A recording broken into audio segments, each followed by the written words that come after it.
Hello, grade 4 Lastima. How are you today? So, I prepared to you a lesson about math. So, our learning competency is to illustrate different angles. And I hope you are ready and you are feeling good today. So for this one, this is already our given to you and served as our assignment last week. So kindly get your notebook and let's check your assignment. So I want you to be honest because you will be the one checking your assignment. Okay? Are you ready now? Sige, I'll proceed. Tell whether the illustration represents a point, segment, or ray. Write your answer on your notebook. So number 1, the tip of pen. Okay, kanisha. What do we call this? This is what you call point. Kindly check your answer if you are correct. Number 2, hands of clock. Hands of clock. Let's see if you got it right. The answer is ray. Okay, so check your answer there in your notebook. Number 3, edge of ruler. So these are the edges of the ruler. So let's try. What's your answer? Segment. Okay, this is a segment or these are segment. Number 4, sun rays. Sama na siya. Okay, from the word itself no ray, so the answer is ray. Very good.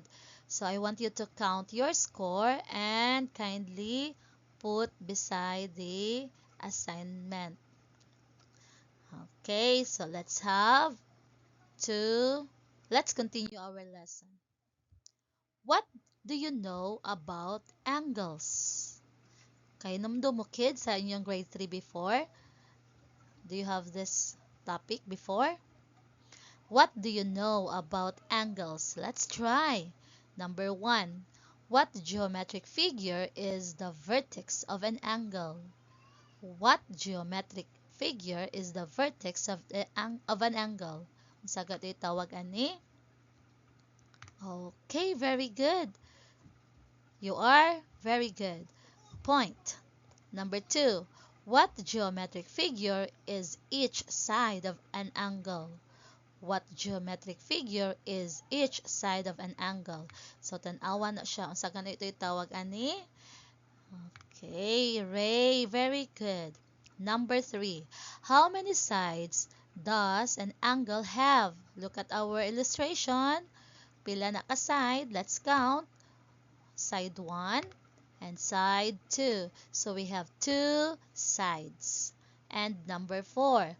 How do you name an angle? How do you name an angle? So in our illustration, we can name the angle into 3. So the first one is angle B.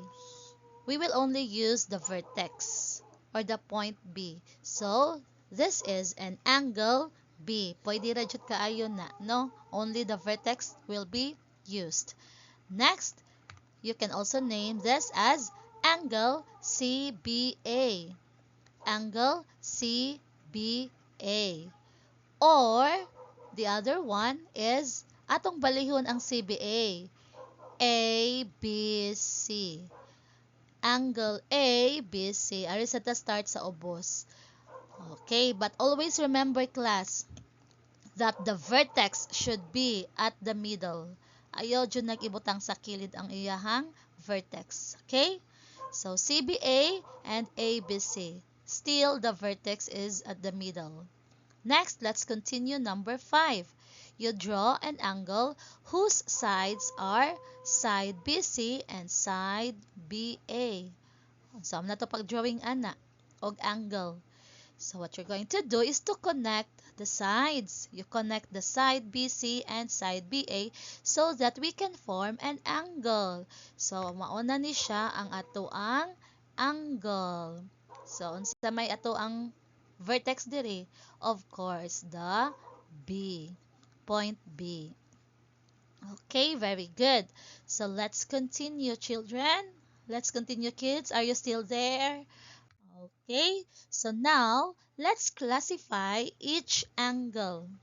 Kids, I want you to look at the images and you will classify the angles. Number 1, tanawa ang letter K. What angle is this one? What type of angle is this?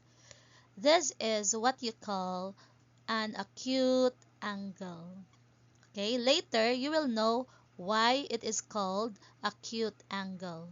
Or I think you are already familiar with acute angle. Number 2, another acute angle example. Number 2. Number 3, tanawa ang leg sa table, hantod sa base niya. This is what you call a right angle. Okay? Next, number 4. Okay, mura siya ni extend gamay. So this is what you call an obtuse angle. Number 5, a picture frame. Sana siya? Still a right angle. And number 6, if you can see, okay, tanawa ang fan. Ang bukas sa fan. This is an obtuse angle. Okay? Did you know already? Very good. So always remember these angles. Next, let's continue. So these are now the types of angles that we have mentioned a while ago. Number 1, or the first one, is an acute angle. If you can see the illustration, an angle that measures less than 90 degrees. Number 2, right angle. By looking at the illustration, right angle measures exactly 90 degrees. So letter L gyud siya ang forma. Next is an obtuse angle. An angle that measures greater than 90 degrees but less than 180 degrees. Okay? So mulapad pa siya, mo extend pa siya kaysa letter L, or the right angle. Next, the straight angle. A straight angle measures exactly 180 degrees. So tanawa ang blue nga gishaden, straight kaayo yahang measurement, and this is a straight angle. Next is a reflex angle. Reflex angle, kids, measures greater than 180 degrees but less than 360 degrees. Okay? So this is now the next.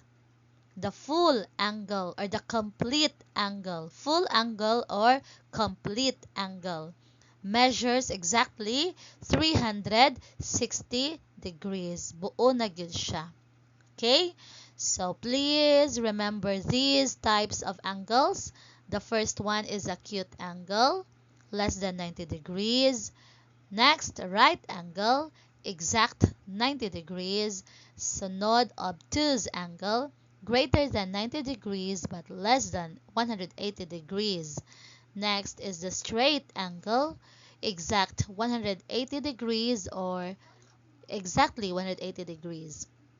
Reflex angle, greater than 180 degrees but less than 360 degrees. And the last one is the complete angle or the full angle. Full angle is exactly 360 degrees. Okay? So did you get it, kids? I hope you got it right. Okay. So very good. So kids, let's now answer the questions. Number 1, what are the types of angles that I've mentioned? So these are the types of angles that I've mentioned a while ago. The acute angle, right angle, obtuse angle, straight angle, reflex angle, and the full angle. The full angle. Okay, so please remember these angles. Next.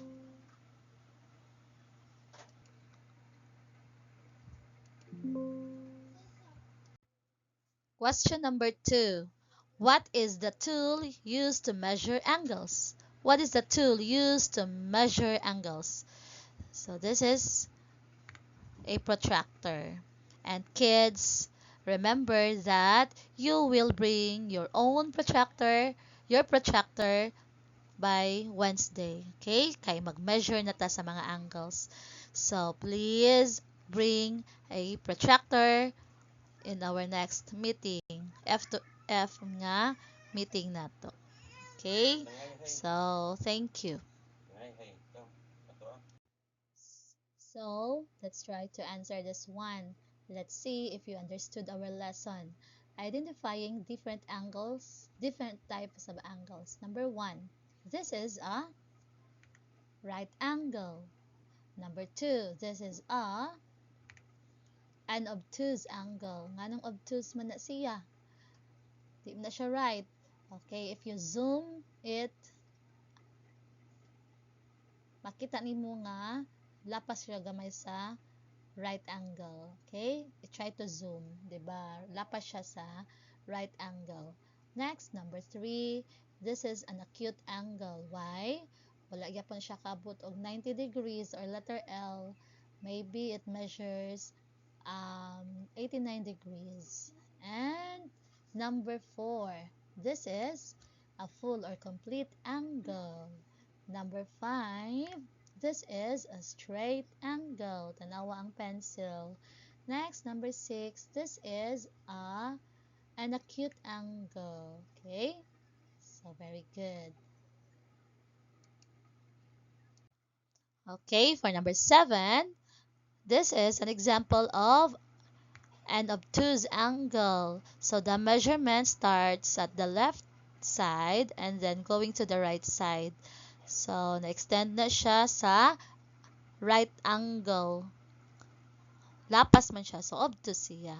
Number 8, this is a straight angle. Kanang ubos sa hagdanan. Number 9, obtuse angle. Why is it obtuse? Lapas na siya sa 90 degrees. No, lapas sa letter L nga forma. And the last one is a reflex angle. Why? Okay, lapas na siya sa straight line if you can see. Dili na siya ang sulod nga measure ha, ang gawas. Look at the arrow sa kuan guide. So, this is an example of a reflex angle. Okay, very good. That's it. So, I hope kids you understood our lesson. And for your assignment, you copy and answer this in your math notebook. So, gikan sa number 1 up to number 5. So, please do not let your parents print this one. Kids, you need to practice writing since you are already in grade 4. Magpaspas na mo og suwat ha. Okay? So, this is only 1 up to 5. So, do not print. You write in your math notebook and I will check on Wednesday. Okay?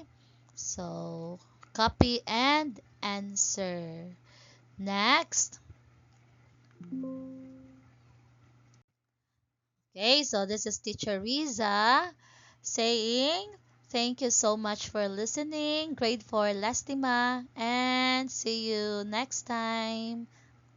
God bless and goodbye.